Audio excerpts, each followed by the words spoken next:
Ladang yang lupa nama. Dulu cangkir itu bernyanyi seperti pagi, menyulam tanah jadi lumbung doa. Kini ia berkarat di sudut rumah mewah, tanpa mau merasakan terik sang surya. Kita tinggalkan padi, merantau dalam janji kota-kota besar, menukar lumpur dengan beton-beton, menyulam rembulan dengan benang buatan asing. Desa kini bertopi emas, tapi sawahnya kosong, menunggu nafas yang tak pernah kembali. Anak-anak kita tak kenal ladang, tak mengerti harum jerami. Mereka lebih hafal merek-merek branded daripada isyarat hujan. Siapa yang akan menanam waktu ketika akar lupa pulang? Siapa yang akan memanen cinta ketika rumah hanya jadi pajangan foto di masa bujang? Di sini kita kaya akan hampa. Kesenjangan tumbuh menjadi rumput liar dan ladang itu telah melupakan nama kita. Vileski 2024. Terima kasih.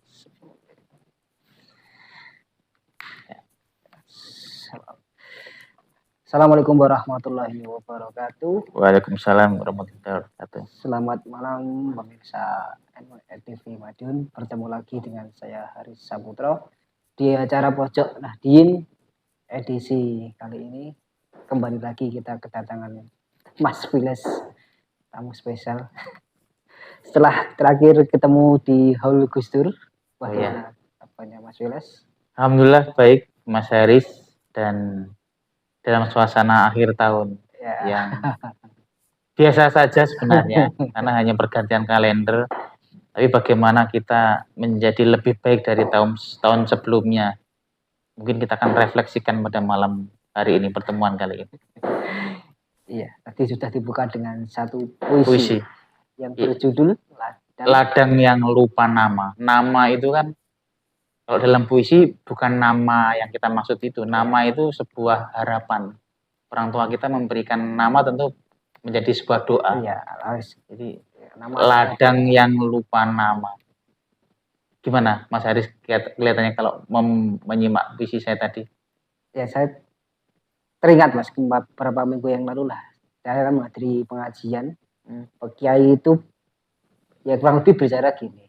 Orang sekarang itu apa-apa maunya beli.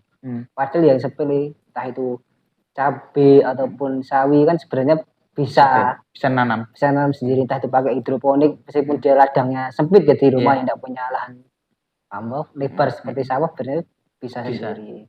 Dan itu pun ketika kita menanam sendiri pun tidak memerlukan biaya modal mahal, dijual pun juga bisa. Mungkin suatu saat nanti ada kekeringan ataupun cabai langka kan kita sudah punya stok sendiri. Bukan dalam artian kita menimbun, tapi kita sudah mempunyai cadangan makanan sendiri. Ya, itu mungkin di era-era sekarang ini sudah banyak dilupakan, menanam sendiri itu buat cadangan makanan sendiri. Dan Kiai itu sendiri pun dalam tanda kutip menyindir ya. Program-program menghilangkan menanam sendiri itu sudah dihilangkan di era Orde Baru.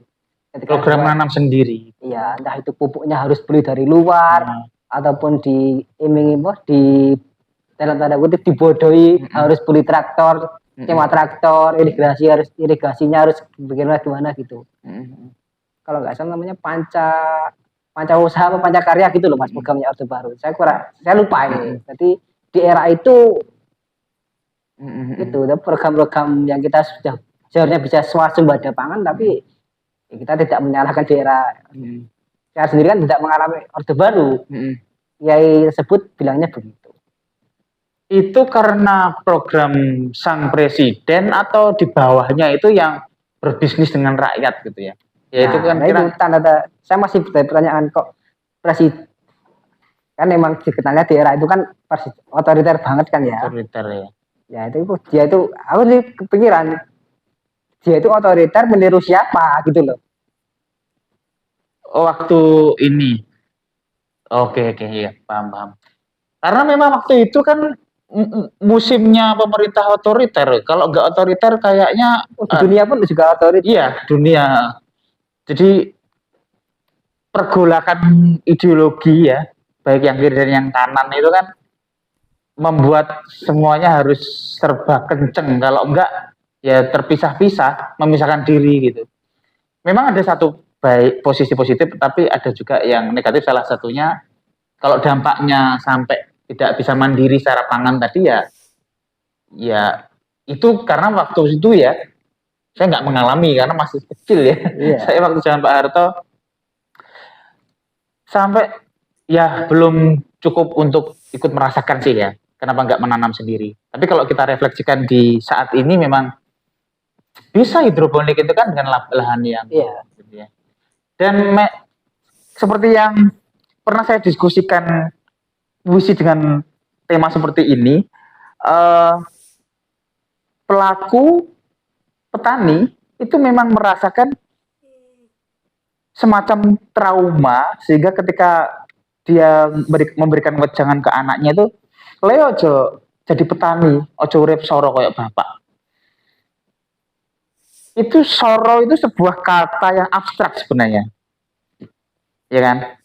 Soro karena murni ekonomi atau soro karena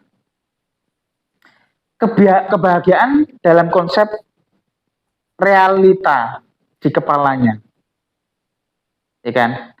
Kalau kita ngomong soal kebahagiaan, ya banyak karya sastra, novel, bahkan film ya. Kalau kita pernah nonton Avenger itu, Thanos menguasai dunia, kemudian melenyapkan sebagian besar separuhnya itu ternyata hanya ingin poin ujungnya, finalnya dia ingin bertani. Karena dia merasa dunia ini rusak. Dia hanya ingin bertani. Nah, kebahagiaannya bertani. Entah kenapa yang membuat orang Indonesia dengan kondisi tanah yang subur, agraris ya kita, itu petani itu menjadi sesuatu yang tidak populer atau tidak prestisius, kurang diminati.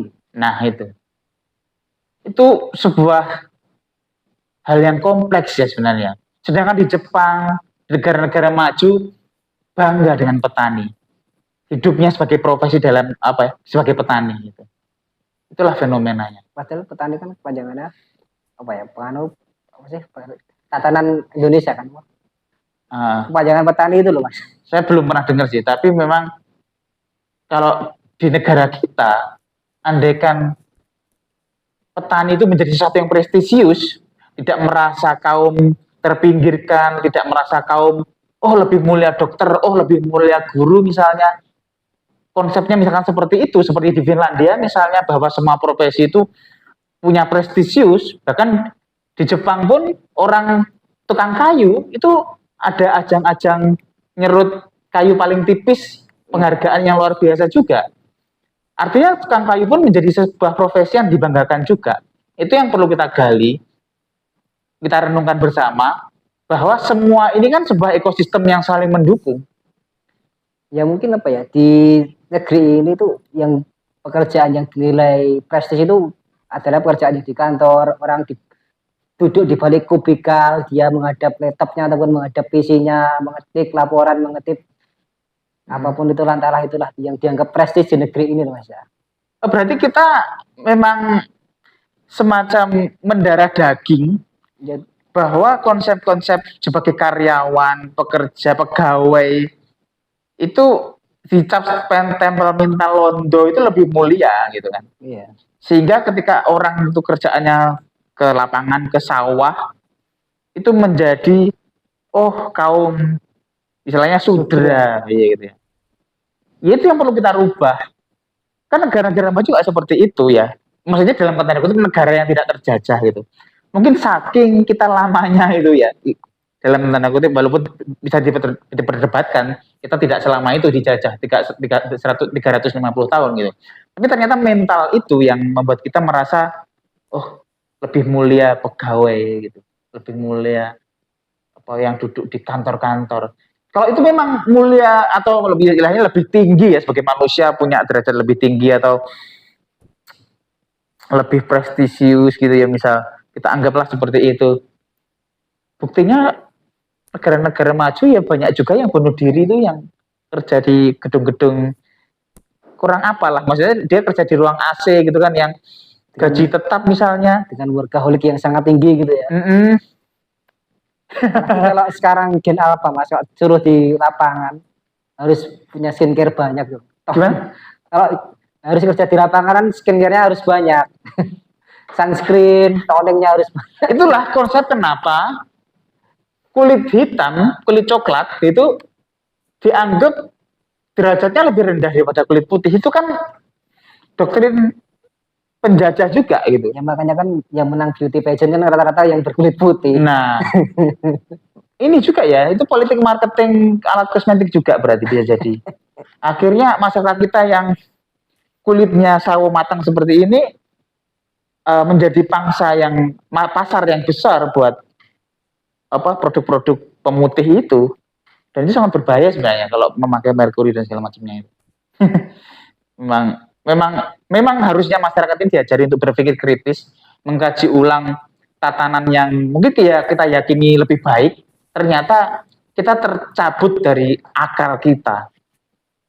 Kalau kulit kita seperti ini ya coklat misalnya, mayoritas sawo matang gitu, ya ngapain konsepnya harus menganggap putih gitu, misalkan Korea, Cina, mereka pun banyak juga yang boleh-boleh juga berjemur di pantai itu untuk mencari sensasi kulit eksotis gitu, apa coklat gitu ya ke Indonesia seperti orang Indonesia seperti ini. Ya, uniknya seperti itu Mas.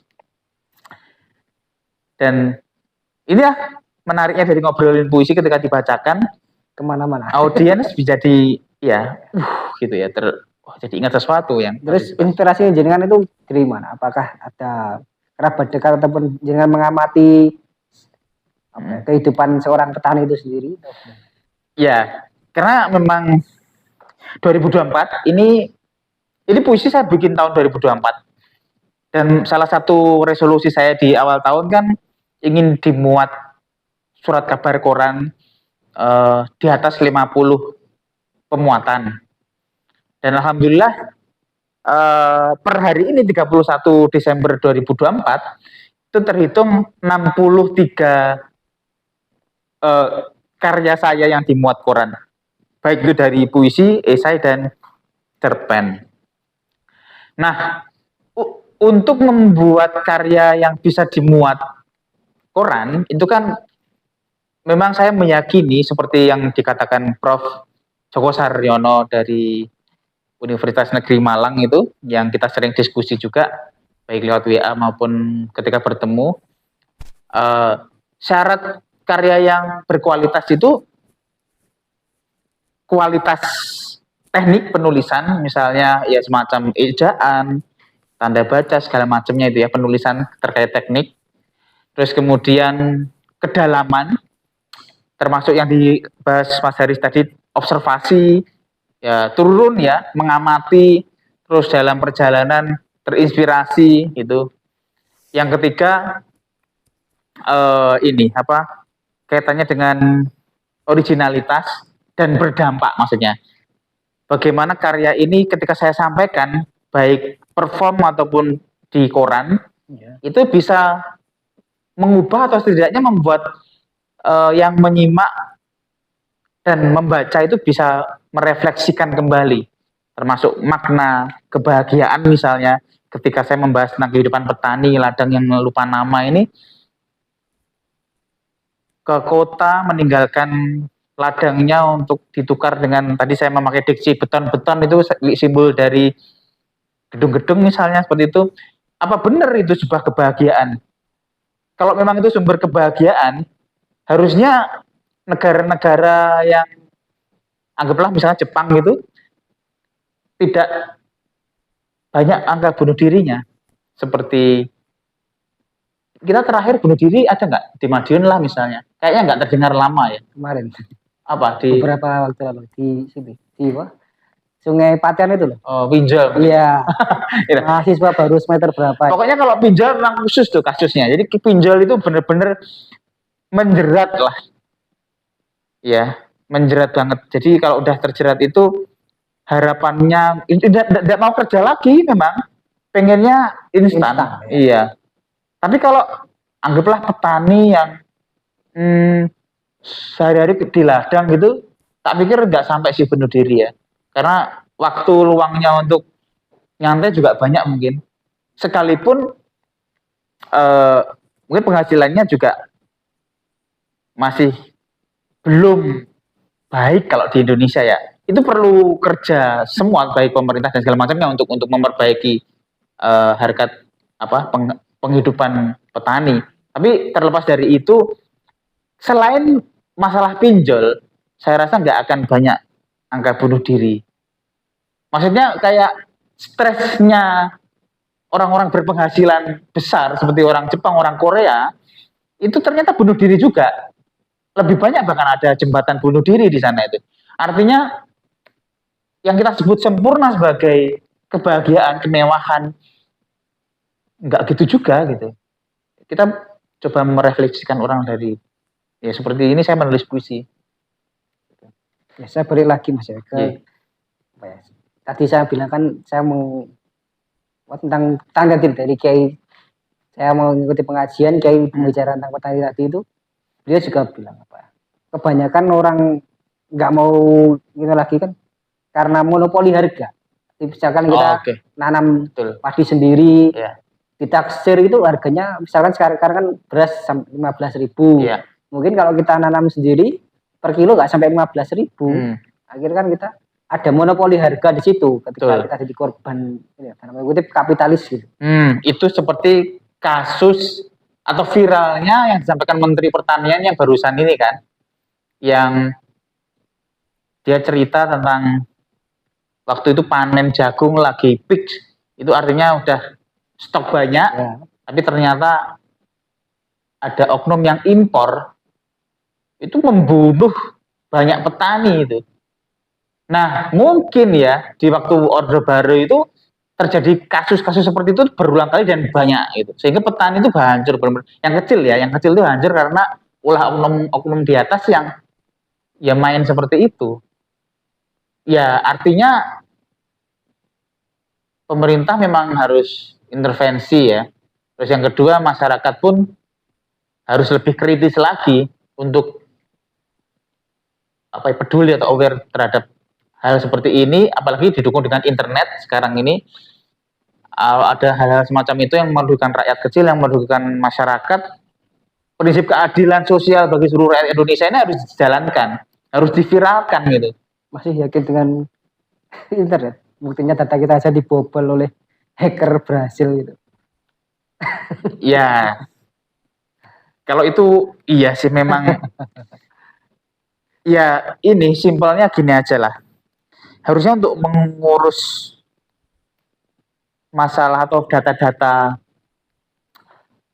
penting rakyat Indonesia itu memang seharusnya nggak pakai produk luar semacam Windows atau apa. Seharusnya passwordnya nggak admin 1, 2, 3, 4. Enggak, softwarenya aja kita nggak bikin sendiri itu problemnya Mas. Jadi kalau problemnya produk luar, itu kan bisa enaknya diakses sama yang bikin gitu loh. Ya ini bukan ranah saya untuk membahas IT memang, tapi yang sepanjang yang saya tahu, hal-hal simpel semacam ini aja kita masih belum mumpuni gitu. Rasanya sederhana banget kan? Kalau kita mau perfect dalam hal keamanan, ya kita harus bikin. Kita harus bikin sendiri software dan SDM kita mampu, cuma ya itulah. Itulah ya. Oke. Balik lagi Mas, masalah puisi. Mungkin saya lebih ke apa ya, bukan kasus istilahnya. Intinya tadi sampaikan berapa 63 yang dimuat. Ya. Nasional dan lokal. Ini kan pernah berbenturan dengan editor atau publisher tentang standarisasi penulisan gitu. Yang sampai jenengan kok nggak dimuat-muat gitu karena apa gitu. Kalau saya ngerasa misalkan nggak dimuat-muat ya, seringkali 2 minggu nggak dimuat, saya kirim email balik ke koran itu dan memberitahukan bahwa karya ini saya cabut dan saya akan kirim ke media yang lain. Dan itu cukup efektif. Ternyata ada kecocokan tertentu yang membuat di koran A tidak cocok, di koran B dimuat, sehingga cukup cepat perputarannya gitu. Nggak saya nunggu berbulan-bulan, karena saya sendiri punya media online negerikertas.com itu, ketika naskah itu menurut saya kurang sesuai selera saya atau secara kualitasnya kurang lah, itu ya memang saya biarkan gitu, artinya tertumpuk lah dengan karya-karya yang baru datang. Dan ya saya berharapnya penulis yang bersangkutan itu mengirimkan pemberitahuan untuk mencabut gitu, karena untuk membalas satu-satu juga capek, karena banyak sekali toh yang datang dikirim gitu ya. Jadi silahkan dicabut. Kalau saya cukup keras 2 minggu gak dimuat, saya tarik, saya beritahu korannya. Tapi kalau beda lagi koran nasional ya, misalnya kalau Kompas misalkan, atau Jawa Pos, atau Suara Merdeka semacam itu, Pikiran Rakyat, itu mungkin saya kasih space 3 bulan lah ya. Itu masih agak panjang karena memang ya lebih cakupannya lebih luas. Karena saya yakin belum dibaca. Beda dengan koran lokal yang yang lokal ya, misalkan radar mana gitu, 2 minggu saya pikir sudah dibaca sih, cuma kalau nggak dimuat ya berarti lewat gitu. Dan kaitannya sama pemuatan, ini saya punya pengalaman barusan ini ya, pengalaman tidak mengenakan. Jadi ada koran yang memuat nama saya dan di bawahnya itu bukan puisi saya. Ketika saya baca, puisinya itu tidak layak disebut puisi. Jadi ada, menurut Prof. Sapardi Djoko Damono, ada yang bisa disebut puisi, ada yang belum puisi. Seperti tadi yang kita bahas, tidak menggunakan majas ataupun ya, kita bahas sebelum rekam. Jadi memang puisi itu syaratnya ya bicara begini, maksudnya begitu. Termasuk ketika kita belajar bahasa Indonesia ya ada majas-majas itu.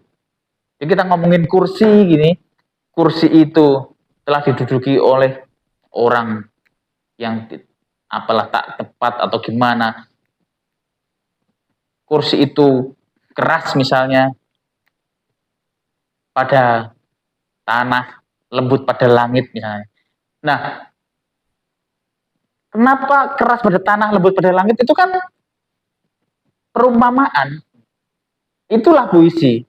Jadi ngomongin tanah bukan tanah yang itu, ngomongin langit bukan langit yang itu, dan ngomongin kursi bukan ngomongin kursi yang itu. Itulah puisi. Tapi kalau ceritanya tentang, atau tulisannya tentang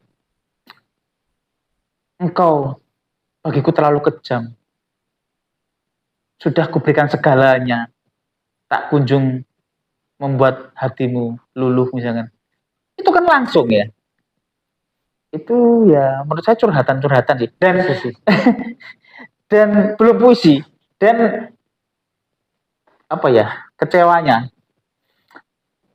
puisi yang memakai nama saya itu seperti itu. Akhirnya saya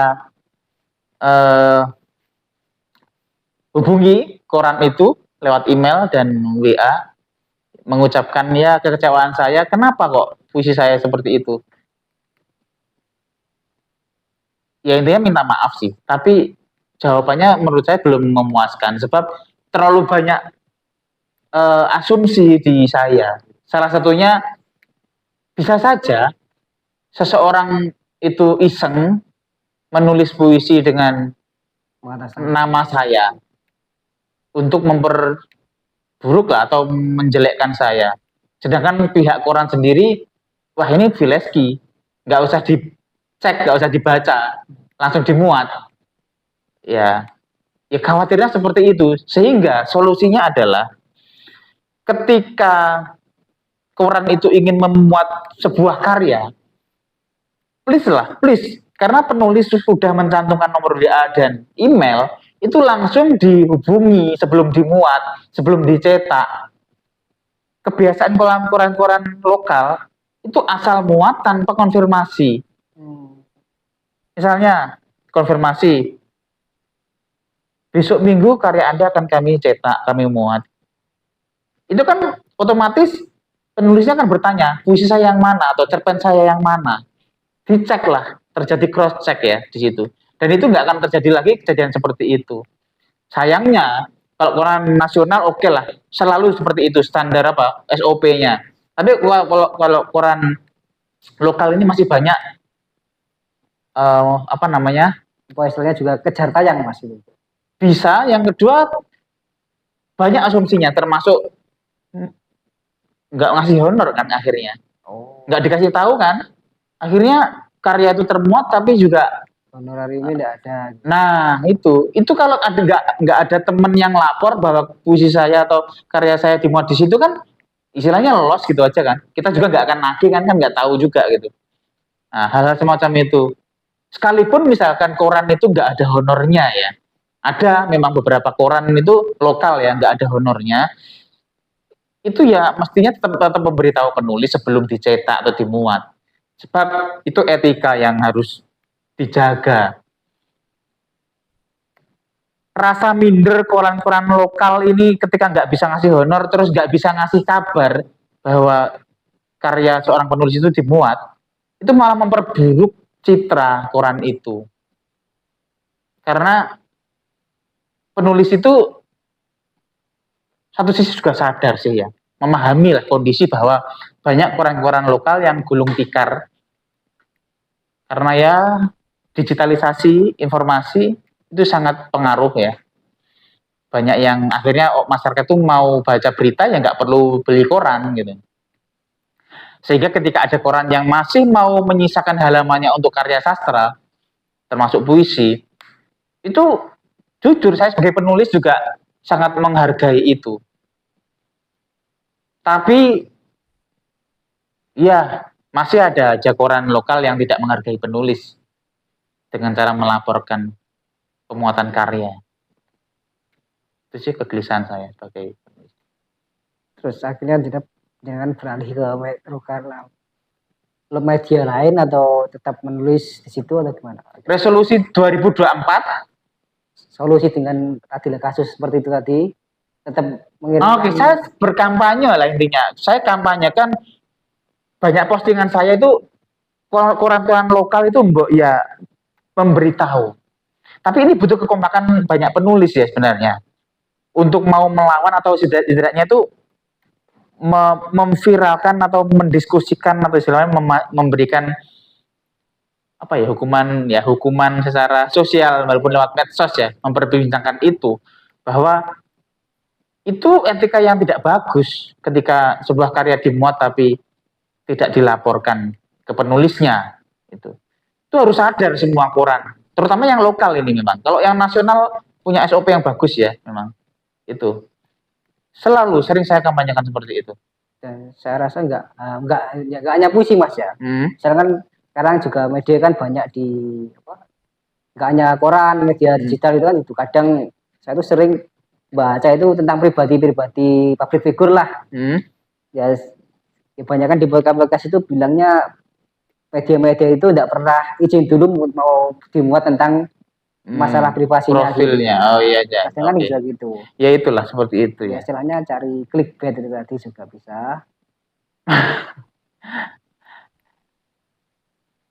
Kalau standar jurnalistik harusnya paham ya. Iya.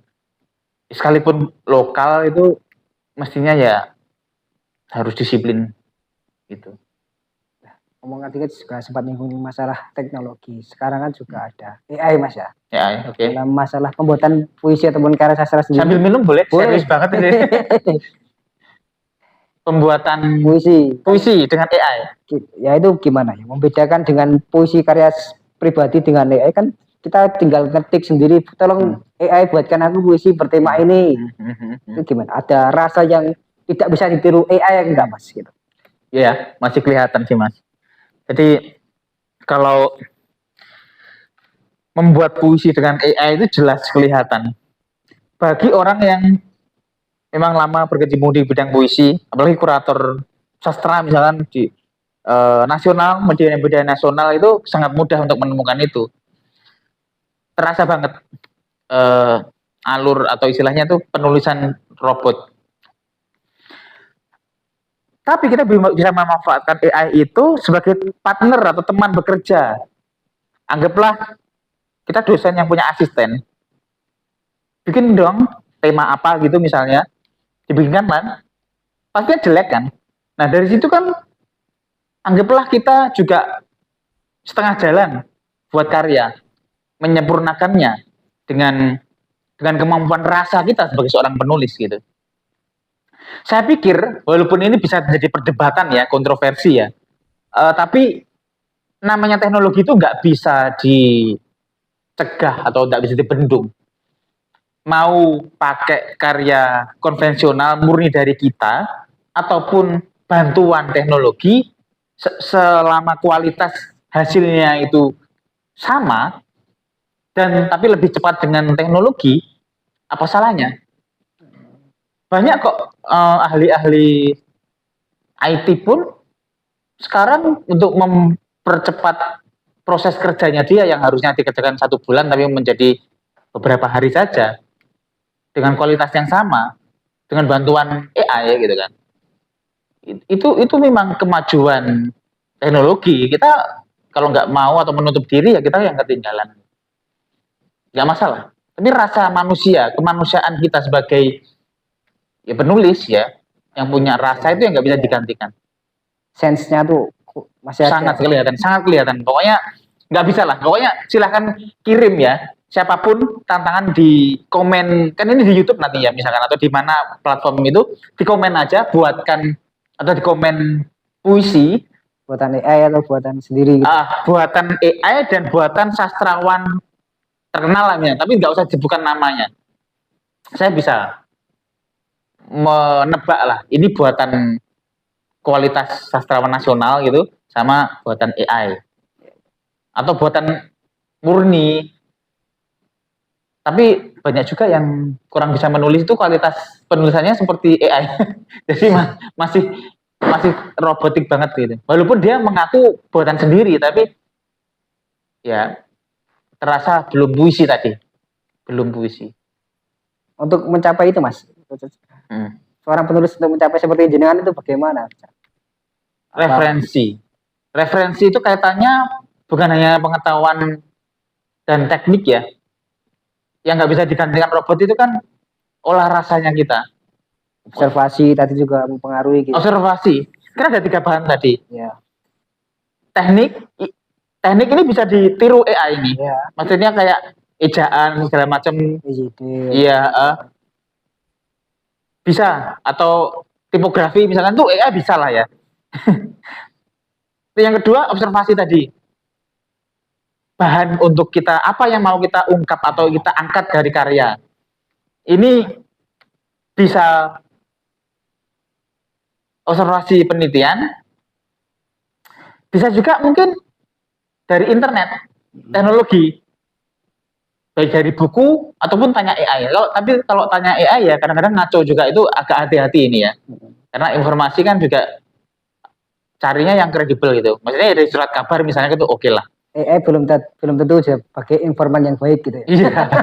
Kadang ngaco lah kadang. Karena dia memang seperti bayi yang baru lahir gitu, terus referensinya kadang belum terkonek dengan sumber data yang lain. Itu ya suka ngaco. Itu polemik buku panduan sastra yang diterbitkan kementerian sebelumnya itu yang jadi kacau banget lah pokoknya. Dibuat pakai AI gitu.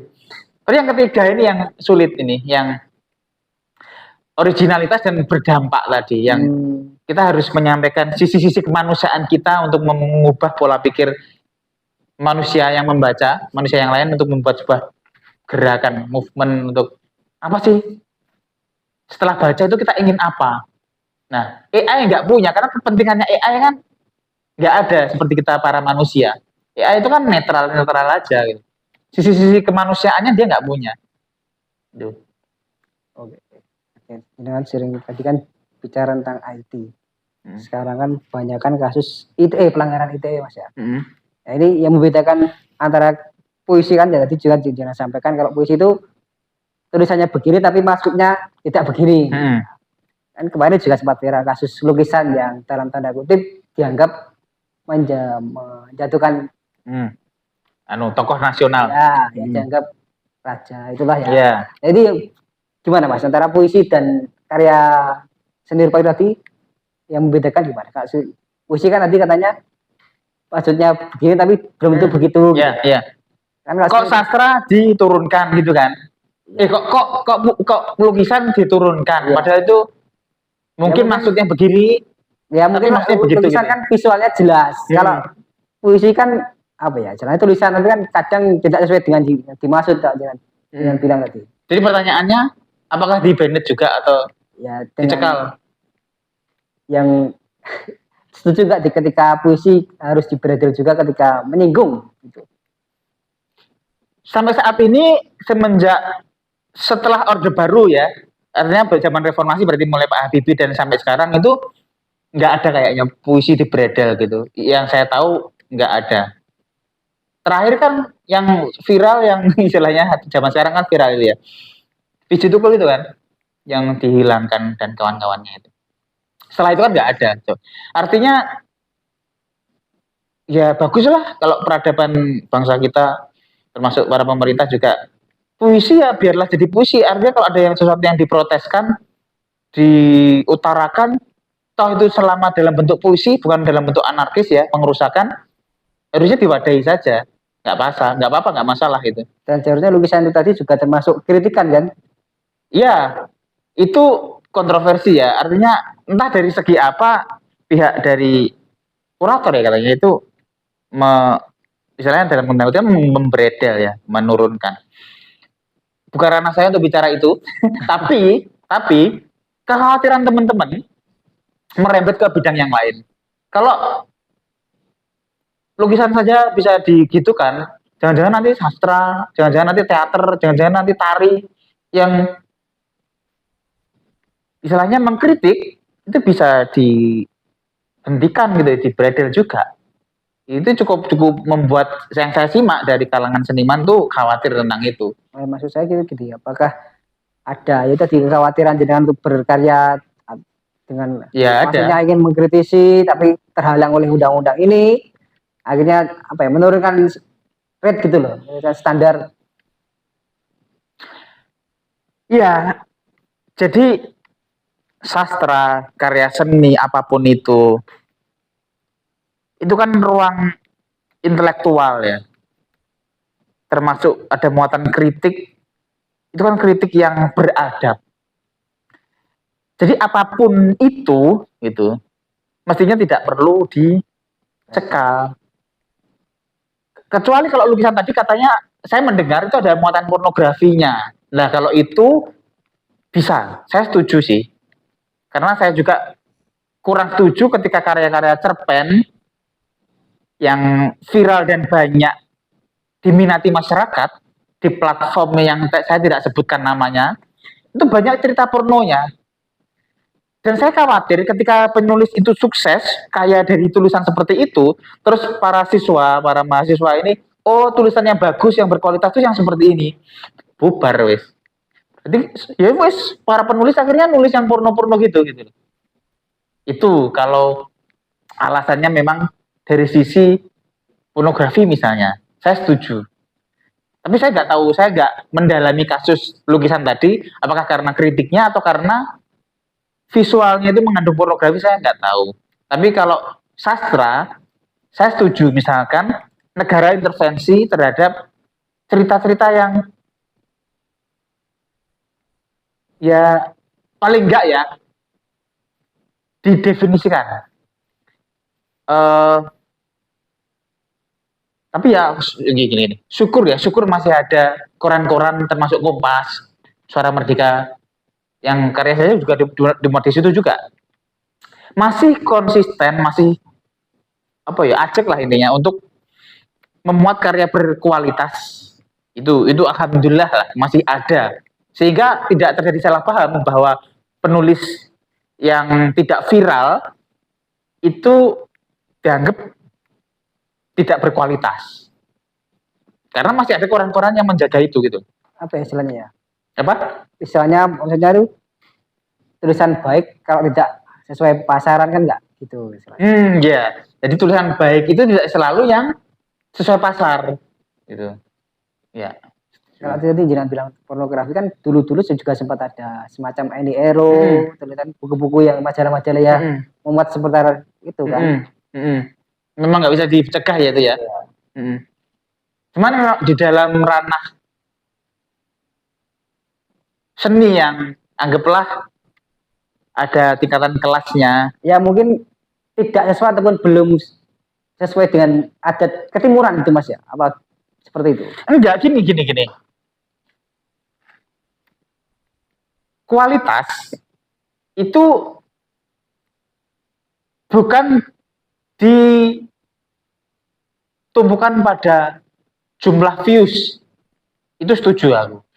Karena apa? Untuk mencapai jumlah views, orang kan cenderung membuat cerita karya-karya gitu, vulgar, erotis gitu. Nah, masalah itu ketika dia membuat cerita tentang erotis itu kan bertentangan dengan adat timur gini. Sebenarnya ada karya-karya bagus juga sastra ya, termasuk Saman, Ayu Utami itu juga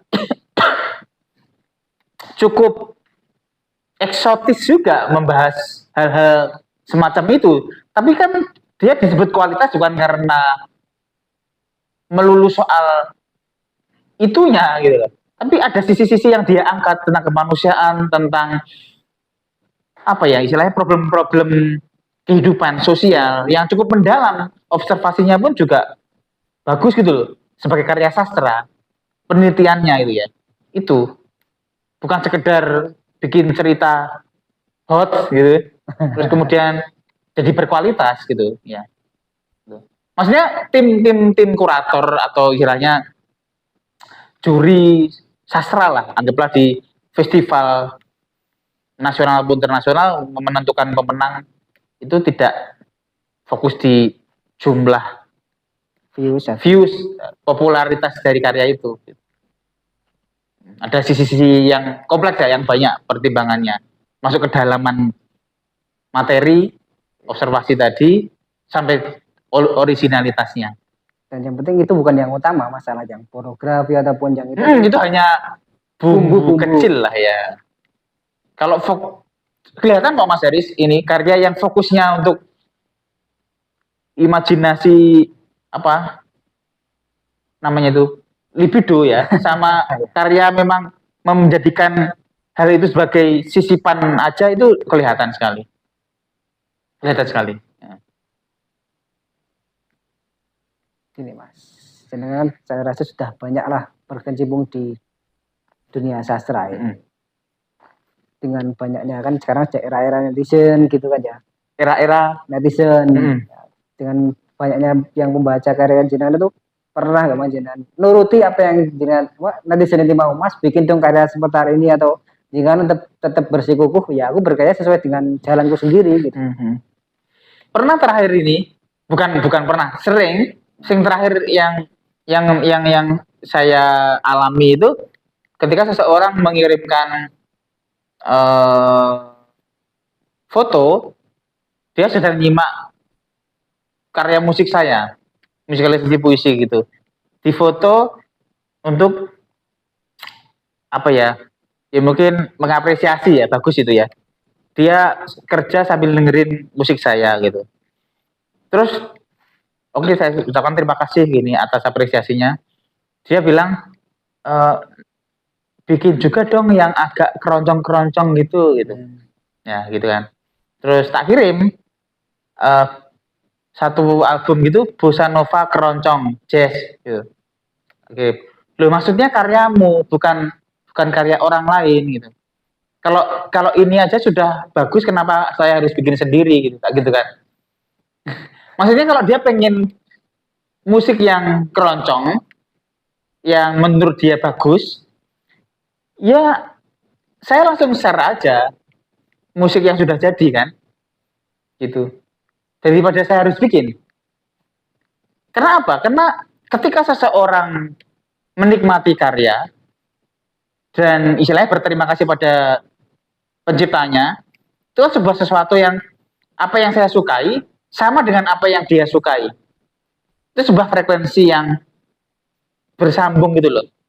Tapi begitu dia sudah merequest sesuai keinginannya dia dan itu tidak ada di karya saya, kenapa saya harus melayani itu? Kan dia bisa mencari karya yang lain yang sudah ada. Kenapa dia harus minta ke saya? Gitu. Begitu juga ketika saya ingin mencari lagu tentang kerusakan lingkungan, begitu saya dengar lagunya Sisir Tanah gitu, bagus ini. Dan itu cukup mewakili kegelisahan saya. Saya nggak bikin lagu yang dengan tema yang sama. Karena dengerin lagunya Sisir Tanah ini sudah mewakili kegelisahan saya tentang energi tepat guna atau istilah energi yang terbarukan itu, yang tidak merusak alam, sudah terwakili di dalam isi karyanya dia. Jadi saya nggak perlu lagi membuat karya itu. Gitu. Sehingga kalau saya membuat karya itu memang benar-benar saya tidak menemukan kegelisahan saya di karya orang lain. Jadi jenengan mengangkat sebuah karya itu benar-benar dari keresahan yang belum ada. Permintaan netizen itu ya. Keresahan yang bukan sesuai permintaan netizen, jadi benar-benar murni keresahan. Benar-benar murni keresahan yang tidak saya temukan di karya yang lain. Ya, seperti musik tadi ya. Kemarin kan AMA Award si Hindia pemenang itu bilang semua orang itu bisa nyanyi. Nah, dengan karya ini, dengan sastra ini, apakah semua orang bisa bersastra, Mas? Bisa aja sebenarnya ya. Semua orang mau bersastra, berkarya sastra itu boleh aja kan, nggak ada larangan. Tapi menjadi konsisten terus berkarya itu tidak mudah. Berarti harus penekunan. Iya, apa yang kita sebut bisa, itu kan sebenarnya apa yang kita terbiasa. Jadi terbiasa itu butuh lingkungan yang tepat. Salah satunya ketika saya suka nih ketemu Mas Haris, diskusi, ketemu teman-teman dari Les Bumi, terus kemudian perform misalnya. Itu sebenarnya dalam rangka untuk mencari lingkungan yang tepat. Untuk saya menggesekkan kegelisahan saya lewat puisi, kemudian teman-teman mengapresiasi, diskusi, terjadi pertukaran pikiran, ketemu teman-teman seni rupa, saya melihat lukisannya, kemudian terinspirasi bikin puisi. Itu kan lingkungan yang tepat untuk kita tumbuh subur berkarya. Coba kalau lingkungan saya misalkan nih orang-orang yang suka pinjol, judi online, kan sehari-hari kita akan adu peruntungan tentang itu. Tidak akan produktif lagi menulis puisi atau sastra. Jadi terbiasa. Sehingga ada yang bilang ya, filsuf saya lupa namanya, mungkin nanti ada yang ingat ya di komen. Kalau Mas Haris mungkin ingat, apa yang kita bisa itu sebenarnya hanya karena kita terbiasa. Bisa karena terbiasa. Bakat itu karena terbiasa. Kalau jangan kesana kemari menghadiri apa istilahnya ya, perkumpulan diskusi itu kan yang apa istilahnya, yang ingin Anda lahirkan itu ideologi seperti apa, Mas? Poin saya dalam berkarya itu kalau diperas itu menjadi satu kata ya, itu kemanusiaan. Sehingga bagi saya lebih mudah ngobrol dengan orang yang beda keimanan, keyakinan dengan saya, tapi dia punya sisi kemanusiaan, daripada yang seiman tapi dia merasa ya paling benar, mungkin paling layak masuk surga, dan yang menganggap manusia yang lain itu bukan manusia, bahkan dianggap hewan misalnya, layak dibunuh misalnya ya gitu. Jadi karya-karya saya selalu berujung pada kemanusiaan. Kalau boleh memilih dua kata dan keadilan. Sehingga karya saya banyak terinspirasi dari kok nggak adil ya. Aku merasa melihat sesuatu gitu ya. Kok rasanya nggak adil ya. Jadi karya pasti. Entah itu puisi, entah itu cerpen. Kok ini nggak manusiawi banget ya gitu. Pasti jadi karya. Selalu seperti itu.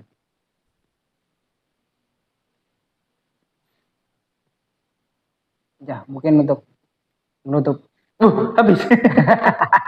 Nggak terasa sudah hampir 1 jam. Oke, siap. Apa Mas Re? Mau bahas lagi? Apa? Oh, puisi? Enggak, sudah ya. Oh, boleh lah, saya bacakan lagi ya puisi saya. Yakin nggak 2045 itu Indonesia emas? Nah, untuk mencapai itu, kan harus memiliki sumber daya atau istilahnya itu menjadi bangsa yang kritis. Kalau di dalam kurikulum pendidikan itu ada istilahnya 4C. Critical thinking, berpikir kritis, kemudian bisa berkomunikasi dengan baik. Di komunikasi itu ya termasuk sebagai media ya. Sehingga kita menjadi setara dengan bangsa-bangsa yang lain. Kita komunikasikan gitu.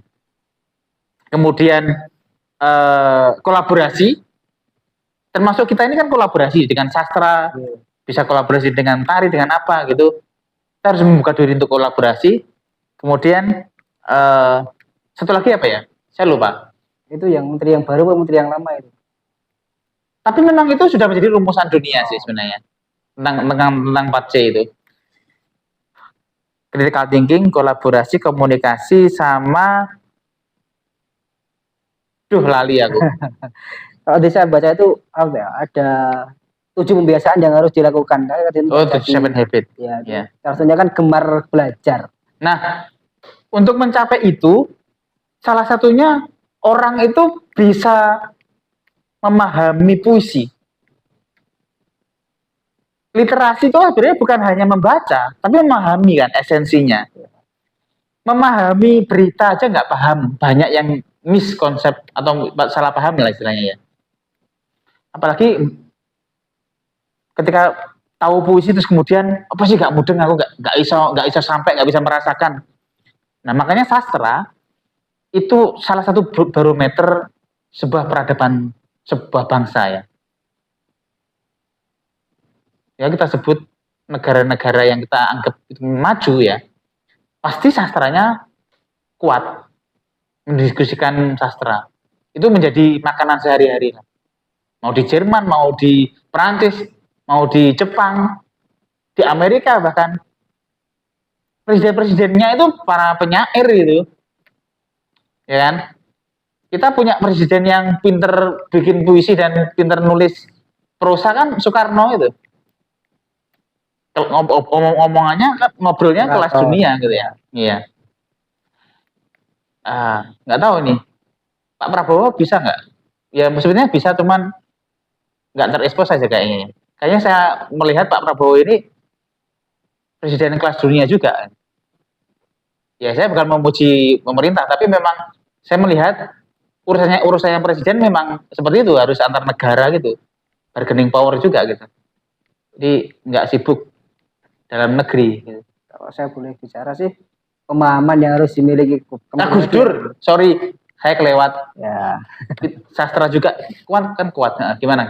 Pemahaman yang harus dimiliki oleh seorang pelajar ya tidak hanya tekstual saja, harus kontekstual. Kalau tadi jenengan bilang senang berteman dengan yang beda iman, mungkin dia pemahaman tentang agamanya hanya tekstual, tidak kontekstual itu. Akhirnya ya itu tadi menganggap dia pemilik surga, dia yang pantas di surga, dia yang punya kunci surganya itu tadi. Itu yang dia harus selaraskan adalah pemahaman tekstual dan kontekstual itu, Mas. Ya. Saya punya tulisan tentang itu dan dimuat di majalah Pusat.